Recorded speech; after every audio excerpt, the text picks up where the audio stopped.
Bismillah ar-Rahman ar-Rahim was the last hadith of section 3 we read last week.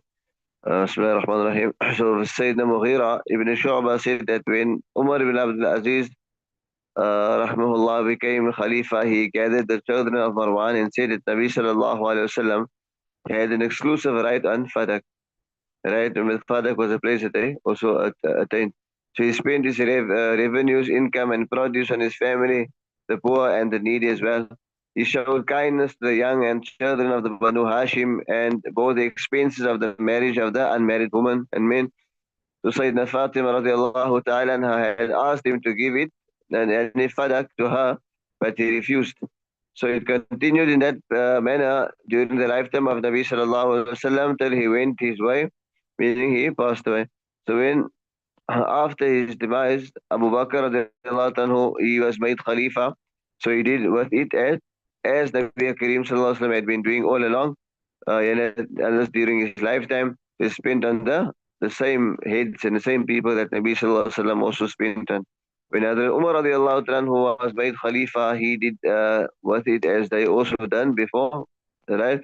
So then in the time of Uthman as Khalifa, or right, in his own role as a king, Marwan appropriated it for himself, right, and his property and for his heirs. So then after that, it has come to Umar ibn Abdul Aziz ibn Marwan. He says, but I conclude that I did not deserve to possess that which Nabi sallallahu alaihi wasallam had denied. In other words, his own daughter, Sayyidina Fatima. Hence I ask you to bear witness that I have restored it. In other words, Fadak, to its condition as it was. In other words, it was meaning in the days of Nabi sallallahu alaihi wasallam. So Abu Bakr radiallahu anhu and Umar radiallahu anhu, they all, right, its revenues will be spent in the same way as they had been spending it and allocating it. We understand also that Hazrat Fatima radiallahu anha, she asked the reason, and we understand that the saying of the Nabi sallallahu alaihi wasallam that لا نورث ما تركنا صدقة, that we are not inherited in what we leave behind as sadaqah. Right? So at first, Hazrat Fatima, right, was a bit displeased. But because Nabi Sallallahu Alaihi Wasallam didn't do it, Abu Bakr also, he was not ready to do such a thing, right? And we find the last, Abu Bakr radiallahu anhu also went to a couple of times and, to apologize, saying that how much he loves and how much dear they are to them, right? And they're dearer to being the child of Nabi Karim, so no more than anyone else, right? And after she understood. Okay, so we'll start a new chapter of Stayed with the Bear. بسم الله الرحمن الرحيم. كتاب الصحيح والضبائح. الفصل الأول عن علي حاتم رضي الله تعالى عنه قال قال لي رسول الله صلى الله عليه وسلم اذكر اسم الله فإن أمسكت فأجرته حيا فاذبحه إن أدركته قد قتل ولم يأكل منه كله والأكل فلا تأكل إنما أمسك على نفسه إن وجدت مع كلب غيره قد قتل فلا تأكل فإنك لا تدري أيهما قتل وإذا رميت بسهمك فاذكر اسم الله فإن أغاب عنك يوما فلم تجد فيه إلا أثر سهمك فقل إن شئت وإن وجدته قريطا بالماء فلا تأكل بتسمعه. نعم. بسم الله الرحمن الرحيم. This is a chapter of Kitab al-Sayd wa-Dhabaih, the game and animals that may be slaughtered. So the ruling, it is lawful to hunt game anyway, right, outside the limits of the haram, provided obviously the hunter has not assumed the ihram also. And the permissibility of game is established from the book and the sunnah also, Quran and the sunnah. Uh, and also, like we said, there is also consensus of the ummah also on it. However, it is stated in a book called Risala Ibn Abu Zayd, which is on the school of Imam Malik, that it is makruh or disapproved basically to hunt game merely for pleasure and play, right? But allowed otherwise. It's not like that. As for Nabi Kareem Sallallahu Alaihi Wasallam, as far as Nabi Sallallahu is concerned, it is not known that he ever took active part in hunting game, right? However, it is known also that when any one of them engage in hunting, right, he did not forbid them to do so. The first hadith عن عدي بن حاتم قال لي رسول الله صلى الله عليه وسلم إذا أرسلت كلبك فاذكر اسم الله فإن أمسك عليك فأدركته حيا فاذبحه وإن أدركته قد قتل ولم يأكل منه فكله وإن أكل فلا تأكل فإنما أمسك على نفسه فإن وجدت مع كلبك كلبا غيره وقد قتل فلا تأكل فإنك لا تدري أيهما قتل وإذا رميت بسهمك فاذكر اسم الله فإن غاب عنك يوما فلم تجد فيه إلا أثر سهمك فكل إن شئت وإن وجدته غريقا في الماء فلا تأكل. متفق عليه. سيدنا Ali bin Hatim, he said that narrated that Nabi Kareem sallallahu alayhi wasallam, he said to me that when you set off your trained dog, right, to hunt, then you have to mention the name of Allah subhanahu wa ta'ala. And don't say Bismillah, Ya Allah Akbar. And if it catches anything for you and you get it alive, then slaughter it. Right? If you do not mention Allah's name deliberately, right, then in that case it will be unlawful to eat it. And if you get it while the dog has killed it but has eaten nothing of it, right, then you may eat it. If it has eaten some of it, then do not eat it, right? For it caught it only for itself. In other words, nothing else can be presumed in that case.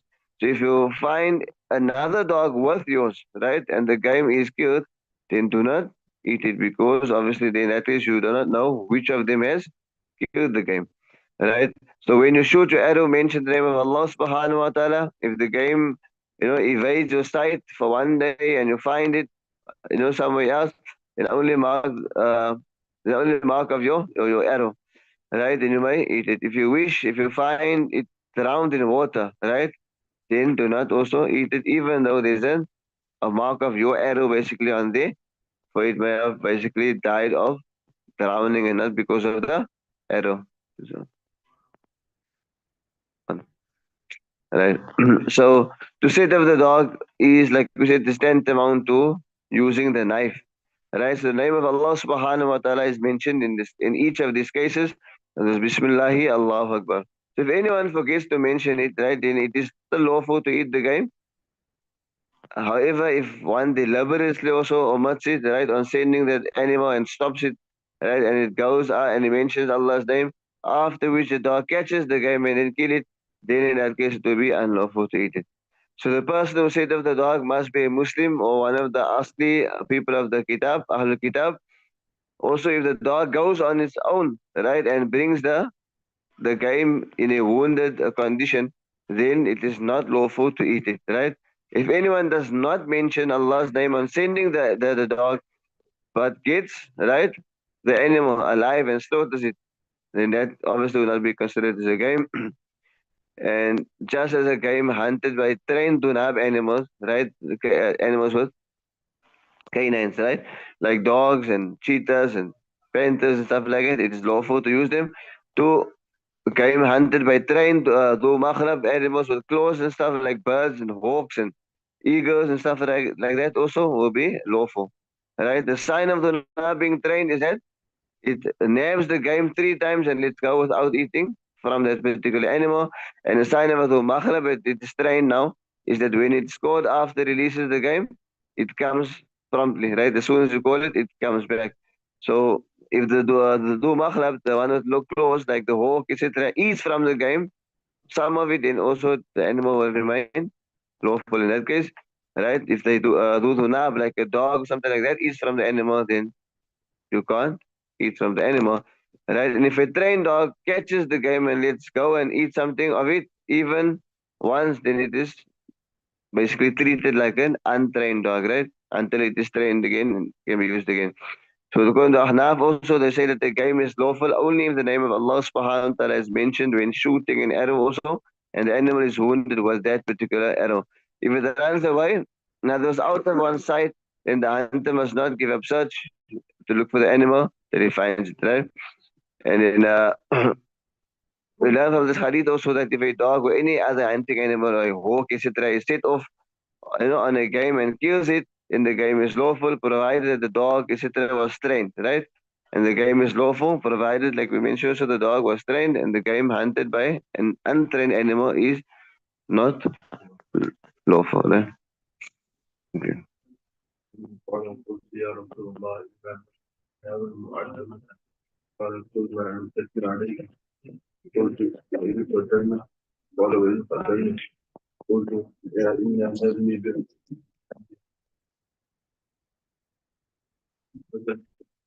فما أصاب بأرض العرش فتن وإنه يعطيني فلا تأتي وأنه قال قلت يا رسول الله صلى الله عليه وسلم إنا نرسل الكلاب المعلمة قال كل ما أمسكنا عليك قلت وإن قتلنا قال وإن قتلنا قلت إنا نرمي بالمعراض قال كل ما قزك وما أصاب بمعرض رده فقتل فإنه وقيد فلا تأكل متفق عليه. Sayyidina Ali bin Abi Hatim also narrated that he said, O Nabi of Allah, we set off trained dogs to hunt. He said, you may eat what they catch for you. He asked that even if they kill the game, he confirmed yes, even if they have killed the game. Then he said that we shoot the mi'raj with featherless arrows. He said that you may eat what the arrow has wounded. That was meaning he strikes straight with his points and pierces it, and it dies because of that. If the arrow strikes with its middle or the side, but not the point, without wounding it and kill it, then it is waqid, another beaten to death. Do not eat it.